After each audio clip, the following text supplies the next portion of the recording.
وقتی میگوید محمد صلی الله علیه و سلم به دنیا آمد، روز دوشنبه بود،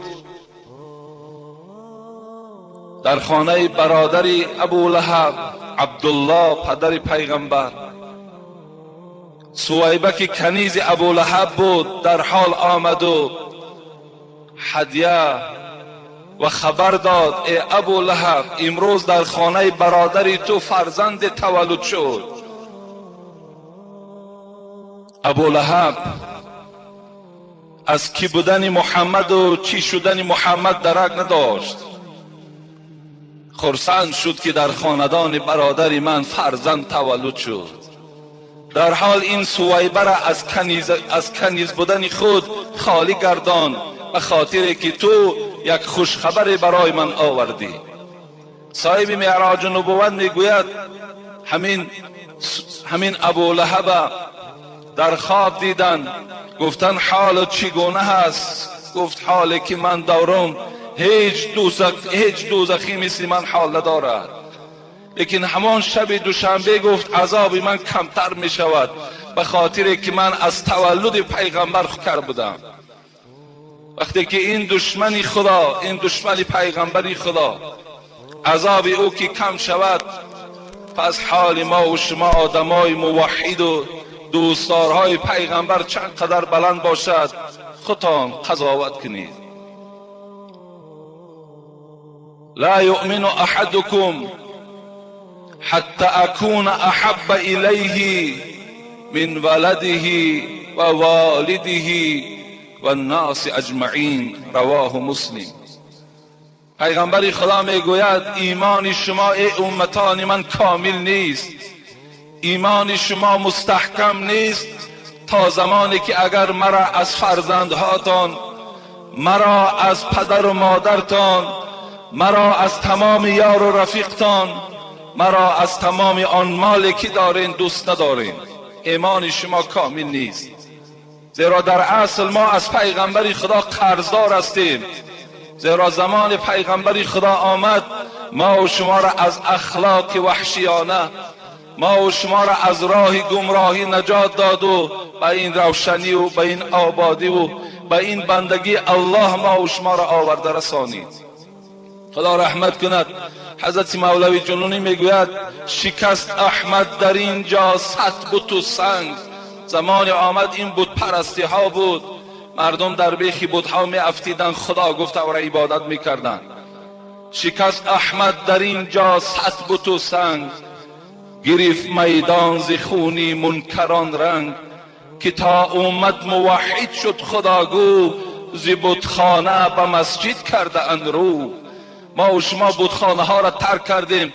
این مسجدی که امروز درهای گشاده دارد، این جوانهایی که امروز در بهترین صورت نشستند، همه این طفیل محمد صلی الله علیه و آله و سلم است. ما باید دوست داریم، باید از او ما دفاع کنیم. باید که البته آن دینی که حقی که خدا به واسطه محمد به ما و شما رسانید، در همه جا باید حمایتگر باشیم. جان ما را برای قرآن و جان ما را برای اسلام و جان ما را برای محمد هر زمان باید که تسلیم کنیم. حبیب خدا چی میگوید؟ مثلی و مثل الانبیاء کمثل رجل بنى دارا فاتمها و اکملها الا موضع اللبینه. حبیب خدا مثال آوردن، مثال من گفت و مثال تمام پیغمبرهایی که هست به منزله یک مردی که خانه بنا میکند به منزله همون است. فاتمها و اکملها، یک مردی که خانه را بنا میکند، پر را تیار میکند، بهترین نقش و نگار میکند، الا موضع لبینه. حبیب خدا گفت مگر یک جای غیشت خالی هست، دیگر قصر هیچ جای عیبش ندارد، هیچ کمبودی ندارد.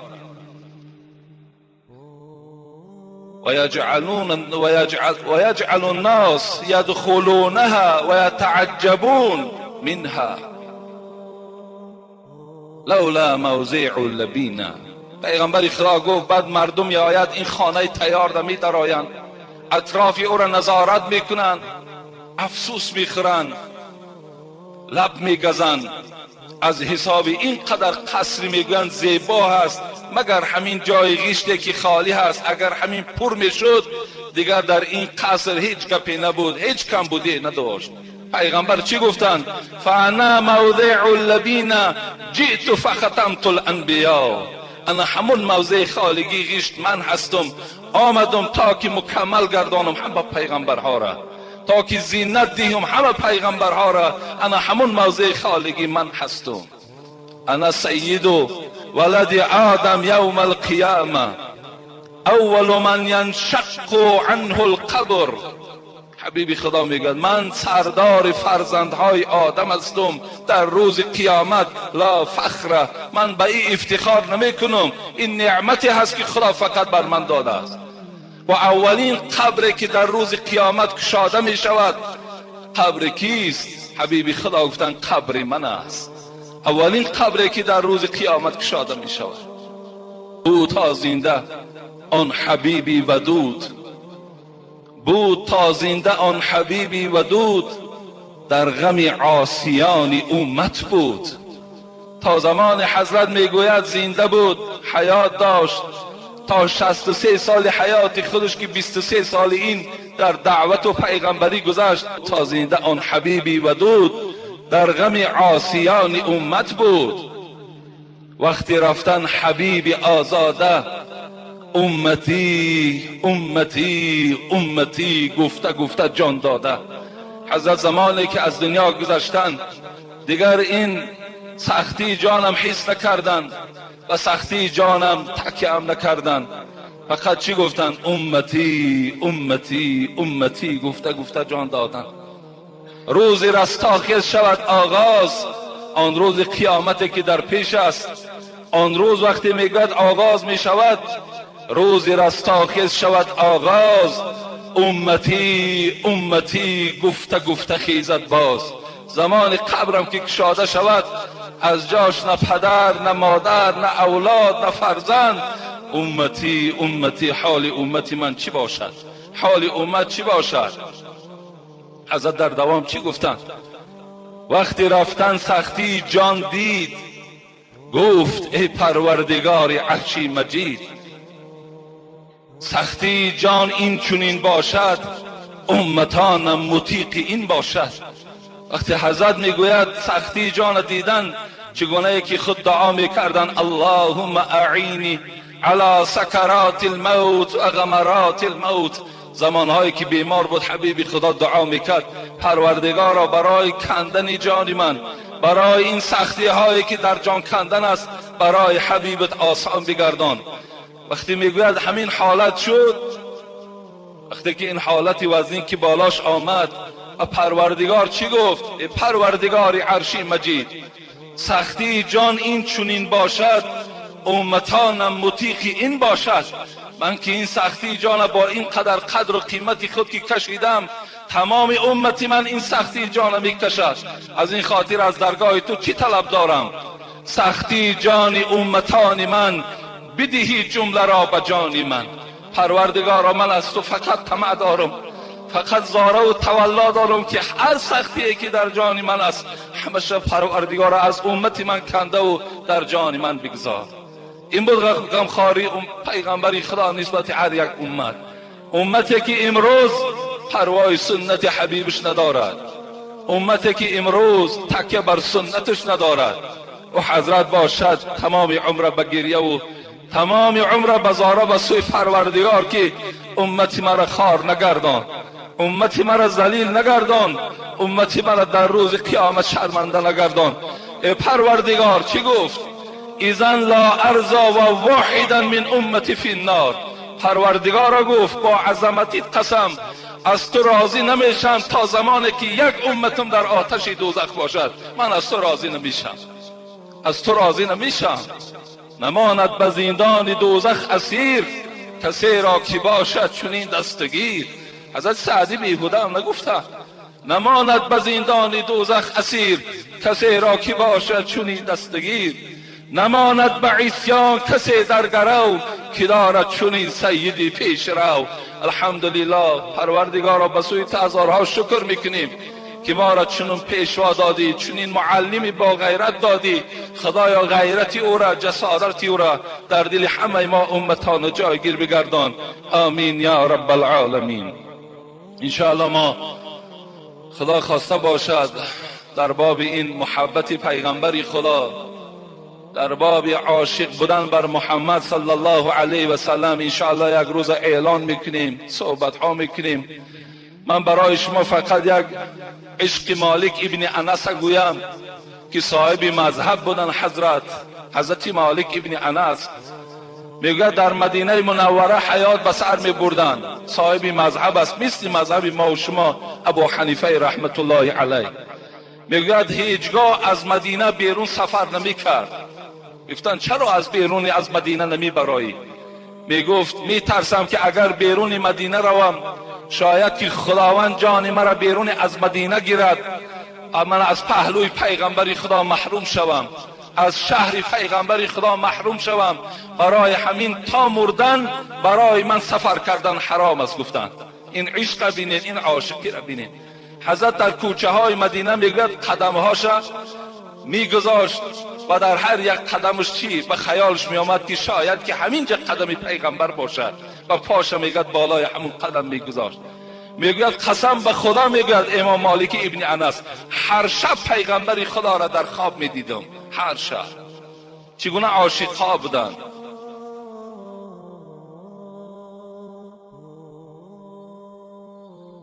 ای الله.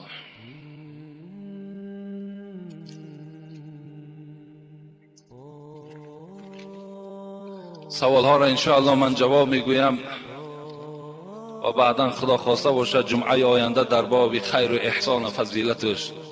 زیرا بعضی بیچاره های کرفهم، بعضی بیچاره های حسد و حاسدان و بخیل ها، بیچاره هر گونه آوازه ها و دروازه ها تا کجاهای برده رسانیدن گویا که حاجی میرزا زیدی صدقه باشد، گویا حاجی میرزا صدقه را من میکردگی باشد. دیگر نمییابند، کمبودی نیست، باید که یک کمبودی یافتن در کار. چگونه من مقابل قرآن سخن میگویم، چگونه من مقابل احادیث پیغمبری خدا سخن میگویم، زمانی که پیغمبری خدا میگوید والذی نفس محمد بیده ما نقص مال عبد بالصدقه. قسم به الله میگوید پیغمبری خدا که اگر امتی من در راه الله صدقه کند مال او کم نمی شود. همون بیچاره هایی که حسد دارن به خدا قسم متن یک حدیث از یاد نمیدانند، متن یک حدیث از یاد نمیدانند. از حدیث هم دورن بیچاره ها، از علم هم دورن بیچاره ها. فقط یک حسد و بخل و کینه و در دلشان جا کردن، قریب که از دین میبرایند، از حساب حسدشان درک ندارند.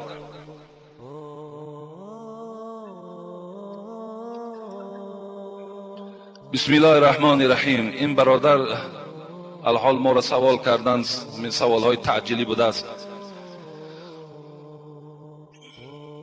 محترم داملا، دختری بیراهگردی را خواستم و زنی بگیرم و او را از این راه باز دارم، ولی با این آیت قرآنی واخوردم که مرا در اندیشه واگذاشت. مرد زیناکار و مشرک نکاح نمی کند مگر زنی زیناکار و مشرک را، که این کار بر مؤمنان حرام کرده شده است. این آیت برادر عزیز از آیت سوم سوره نور است که خداوند در این آیت البته آشکارا واضح گفتگی هست که مرد زیناکار زنی زیناکار را گیرد، مرد مشرک زنی مشرکه را گیرد. لیکن این آیت را آیت 32 همین نور باز منسوخ کردگی هست. برای همین شما می توانید که به آیت 32 همین چیکار کنید؟ نظارت کنید. انا آیت 32 آیت این 3 نور را بیکار کردگی هست. حتی از این خاطر نزد احناف، نزد حضرت ابو حنیفه، حتی عباره ها هم است که و حبلا من زنا ولا تطاع حتی تضع. یعنی اگر یک زنی که از زنا هم حامله دار شده باشد، ابو حنیفه روایتش نزد مذهبش از زنا هم که حامله دار شده باشد و یا نکاح کردن درست است.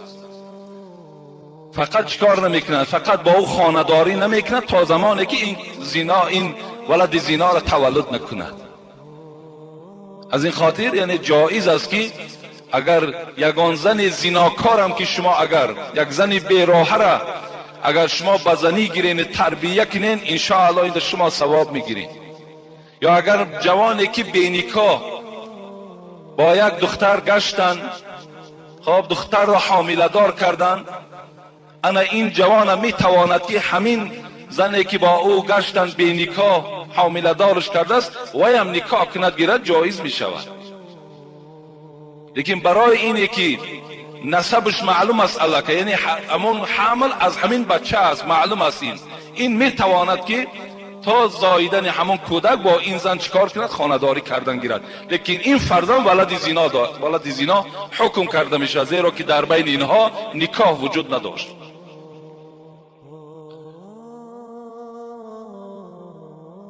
داملای شیرین سخن، این برادرش از ناحیه واسه بوده است. فیته های مگنیتوفانی که در آنها سرودهای سرایندگان ثبت شده است، در نظر دارم اودیو مگنیتوفون را، و همچنین فیته های ثبت شده کلام الله با تفسیرش، امر معروف از جمله با صدای شما را میفروشم. کاری خوب میکنم یا بد؟ من برای همه شما برادرای عزیز تا امروز الحمدلله که از آیت قرآن بیرون نشدم، تا امروز از احادیث های صحیح پیغمبر خدا بیرون نشدم. باز میگویم خداوند در قرآن در سوره مؤمنون میگوید قد افلح المؤمنون الذين هم في صلاتهم خاشعون والذين هم عن اللغو معرضون. خداوند چی میگوید؟ به تحقیق نجات یافت کدام مؤمن، کدام مسلمان نجات یافت؟ همان مسلمان هایی که در نمازشان خاشع هستند، در نمازشان ترسننده هستند، نماز از برای الله میخوانند، نماز آهسته میخوانند، نماز با رکوع و با سجده های ملایم میخوانند. اینها گفت نجات یافتگی هستند. زیرا من دیروز در یک معرکه بودم فرخار، اونجا ما را سوال کردند که همین نمازی که تیز خوانده می شود آیا در همین یگان وعید است، یگان خبری در قرآن آمده است؟ انا در زیر علمین تفسیر آیت قرآن مفسران میگویند که نماز باید که خاشعانه باشد، نماز باید که با ترس باشد، نماز باید آهسته باشد. زیرا من برای شما حدیث ابو سعید خدری را گفته بودم، خود صحبتی وی است، این صحابه پیغمبر است. وقتی از یک نفر پرسید، نگاه کرد که بسیار نماز تیز میخواند، رکوعهای تیز دارد، سجده های تیز دارد. حضرت ناراحت شدن صحابه پیغمبر، زیرا وی نماز پیغمبر با چشم دیدگی بود. فریاد زد گفت کم تصلی هذه الصلاه. برادر عزیز گفت این نمازی که الحال خواندی چند سال شد خوانده ساده ای؟ منذ 40 سنه. گفت ای ابو سعید 40 سال شد که این گونه نماز تیز میخوانم. حضرت چی گفتند؟ مثل ما ترسیدن یا مثل ما رعایه کردن؟ نه، اونها رعایه نمی کردن، اونها نمی ترسیدن، اونها هم تا آشکارا می گفتن ای جوان ما صلیت منذ 40 سنه. گفتن قسم به الله، گفتن تو 40 سال نماز نخواندی. لو مت على غیر فطرت محمد صلی الله علیه و سلم، اگر تو با همین نمازت از دنیا میگذشتی حتی تی در دین محمدی نبودی. این سخن ابو سعید خدری است. در دوامش چی گفتن؟